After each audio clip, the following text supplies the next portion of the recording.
Pastor గారు రాత్రి అన్నం తిని పడుకున్నాడు. ఆ రాత్రి ఒక కల వచ్చింది.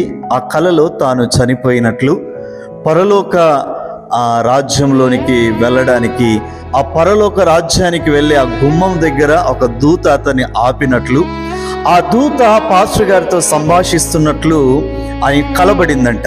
ఆ సంభాషణ ఏంటి అని అంటే, ఆ దూత మాట్లాడుతూ, పాస్టర్ గారు మీరు పరలోకంలో ప్రవేశించాలంటే మీకున్న మీ హిస్టరీ ఒకసారి సెర్చ్ చేయాలి అని చెప్పి ఆయన లైఫ్ అంతా కూడా సెర్చ్ చేస్తూ ఈ మాట అందంట. పాస్టర్ గారు అన్ని మంచి అర్హతలు యోగ్యతలు కలిగి ఉన్నారు, కానీ మీరు నిన్నగాక మొన్న మీ ఇంటి పక్కలతో గొడవ పడ్డారు కదా, వాళ్ళతో మీరు సమాధాన పడలేదు కదా, ఆ సమాధాన పడితే మాత్రమే మీరు లోపలికి ప్రవేశించగలరు.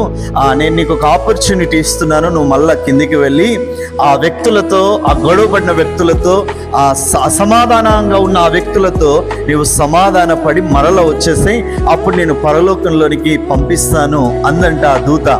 అప్పుడు వెంటనే ఆయన ఆ నిద్రలో నుండి మెలకయ్యాడు, ఆశ్చర్యపడ్డాడు. ఏంటి నాకు కల ఇట్లా పడింది, నిజంగా నేను నిన్నగాక మొన్న ఈ గొడవ పడ్డటువంటి ఈ అసమాధాన పరిస్థితి నిజంగా నేను పరలోకానికి వెళ్ళకుండా ఆటంకంగా ఉంటుందా అని చెప్పి నేను ఈరోజే వారితో సమాధాన పడి వస్తానని లేచి ఆ బెడ్ పై నుండి లేచి సమాధాన పడడానికి వెళ్తున్నాడట. వెళ్తుంటే తన భార్య తనకు ఎదురుగా వచ్చి, ఏమండి ఎక్కడికి వెళ్తున్నారు అని అడిగిందంట. అప్పుడు ఆయన అన్నాడు, నాకు రాత్రి ఇట్లా కలబడింది, అసమాధానంగా ఉన్నటువంటి ఆ వ్యక్తులతో సమాధాన పడితేనే నాకు పరలోకంలో స్థానం అంట, లేకపోతే నేను నరకానికి పంపుతారంట నన్ను. కాబట్టి వారితో నిన్నగాక మొన్న మనం ఆ ఇంటి పక్కలతో గొడవపడ్డాం కదా, వాళ్ళతో సమాధాన పడడానికి వెళ్తున్నాను అన్నాడంట. ఆమె వెంటనే పాప నాకు టీ ఇస్తానని ఆ టీ తీసుకొని వస్తున్నట్లుంది. ఆ టీ కింద పడేసి ఇట్లా అంటుందంట, నీవు నరకం పోయినా పర్లేదు కానీ వాళ్ళ ఇంటికి వెళ్ళి మాత్రం నువ్వు సమాధాన పడొద్దు అంటుందంట.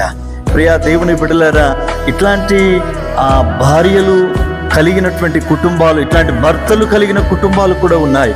కానీ ప్రభు చెప్తా ఉన్నాడు, శక్యమైతే అందరితో సమాధానముగా ఉండండి, సమాధానముగా ఉండండి. సమాధాన పరచువారు ధన్యులు, వారే దేవుని కుమారులు అనబడతారని వాక్యం సెలవిస్తా ఉంది. ప్రియులారా, సమాధాన పడడానికి ప్రభు కోరుకుంటా ఉన్నాడు.